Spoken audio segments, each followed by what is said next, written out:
All right, y'all, we are down in my basement because I need to get some more Easter Valentine crafts done, and I have wood items in my basement. That's where I'm going to have to do my wood projects because the attic's full, but we will dig in here and let me show you what a mess I've got down here because I haven't touched this since we moved stuff in. Dun dun dun dun. Okay, that is stuff for a craft show, um, but it's kind of dark back here.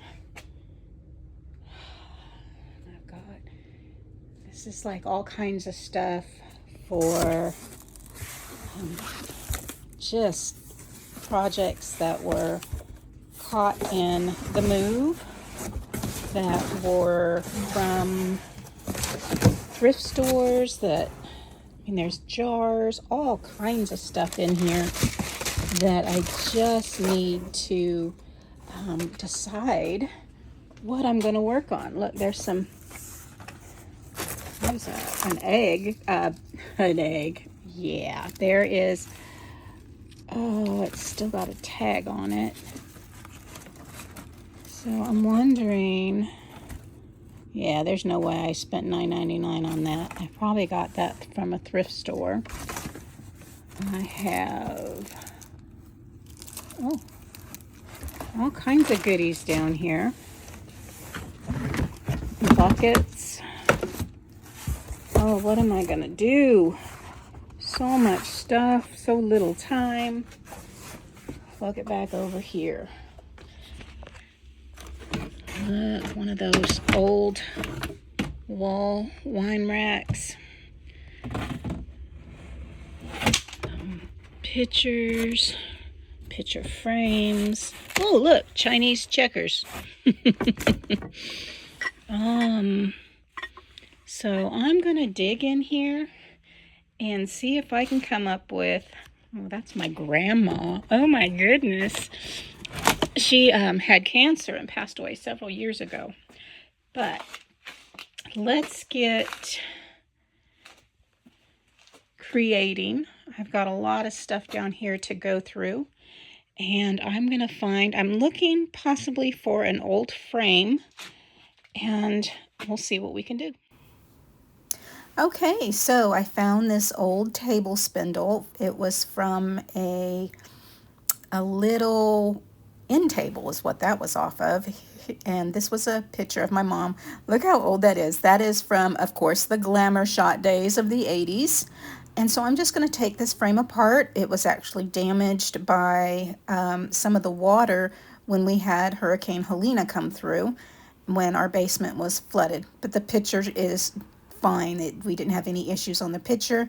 I'm going to go ahead and use that insert, but I've got to sand this frame down because it looks like it did start to mold around those edges. So I want to make sure I've got that all cleaned. Start with an 80 grit and move on down. This is super easy to replace the sanding sheets on top of this little orbital sander, and I just go right over that, making sure that I'm all nice and even. Now, changing out this last piece, if you notice, you've got to get it over those little holes, otherwise it's not going to fill your little sandbag with all the dust from the sanding. So I just went around this. It wasn't perfect. I didn't want it perfect. I needed it to be clean enough where I could go ahead and paint on over this. I went ahead and ran a little bit over that spindle as well. And then I came in with some simple green and cleaned it. Here I've got 2 of the tumbling tower blocks, and I'm going to glue them on top of that spindle right there. And I want that picture frame to stand right on up in between that. So I'm going to sit that on down there, and I have my other little tumbling tower block, and I'm going to put just a bit of glue on there. And then I'm going to go ahead and set my frame up so I know I've got this wedged in there nicely. You see it moved a bit, but I'm just going to stand it up straight and then hold it in place and then lift that right on off of there, and it's great. Now I can have it just right, making sure once again on the side, is everything in where it needs to be? Yep, let's remove that, set it aside to dry. Okay, now that doesn't take long to dry with that glue. This is my Waverly ink and the chalk paint ink. And I'm just going to come in and I am going to cover this frame in one coat. Actually, it took 2 coats of this ink to cover up that wood base. And I also put a layer of it over that table spindle as well. This is a large frame.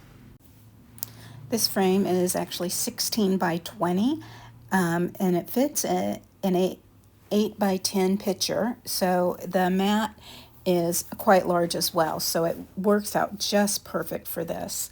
Once I get those all done, I'm going to come in with some regular school glue. Now I'm going to go ahead and just layer that right on this frame, just taking that regular old school glue and just a nice thick coat across here. And once I get one of these sides done, I'm going to do like a side and a whole corner. I'm going to get a whole corner done. Okay. Once I do that, I'm going to come back in with my Waverly chalk paint and plaster. Now, I didn't want the thinner glue. This is working just fine, but I don't know if my glue is too old for this because it didn't quite turn out the way it normally does. So, but I'm going to come in with my plaster and I'm just going to load my brush and one coat over that area. You don't want to go back over that multiple times because you will move that glue around underneath there and your crackle effect will not work. So just be cautious when you're doing that. I'm going to do the same thing with my spindle. Once again, just a nice thick layer of that school glue on there. And then I'm going to come back in once again with that plaster. And we're going to add, just load that on there once again, just like I did my frame. And let that dry. Once that's done, I'm going to set it aside and I'm going to let it totally dry. Okay, so that is all dry and I'm just buffing out the bottom where it's a little chippy around the bottom edge. I want it to be smooth. I have some craft sticks here, the wavy kind. They're like the extra large craft sticks, but the wavy kind. I cut the center out of one and I'm going to go ahead and glue it together.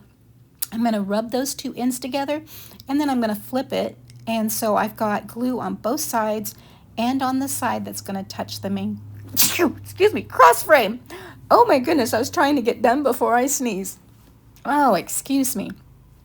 Once I set that on there, that glue really grabs real quick, and I'm just going to set aside and let it dry. And I have a lovely little heart there, and I'm going to set that there as well. Now I'm going to come in with my wax, my clear wax. I know I have a bottle of some antique wax, but I don't know where it is. I don't know why I don't know where it is. Ha ha ha, I know. But I'm going to add some of this chocolate sprinkle acrylic paint into that wax, and I'm going to shake it up real well.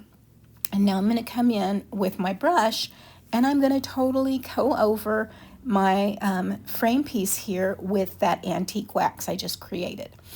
Now, when I first put the first coat on, I did buff it out a little bit and it was way too light. So I came back in and put another coat on there, and I didn't buff it out right away. I wanted it to dry a little bit more.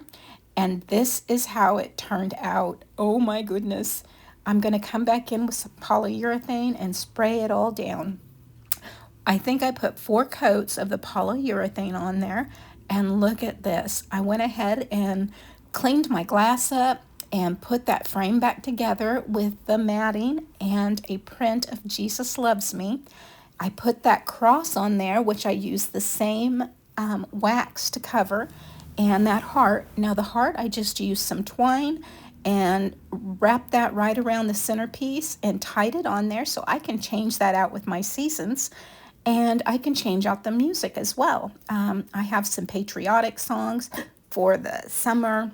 You can put your Christmas songs in there. You can find some cute ones over the spring and the fall.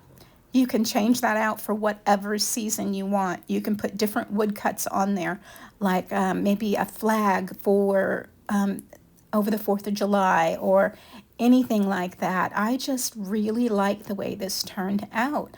I'm really, really tickled. This is the first big one I've ever done like this. This is a really big one. It's 30 inches high. So, and that frame was an 18 or 16 by 20. Well, y'all, that's it. Look at it standing there on my table. It just turned out so beautiful. Thank you so much for spending time with me today. I do appreciate you and all the time that you do take out of your day to spend with me. Please like, subscribe, and share. And as always, stay safe, God bless, and bye for now.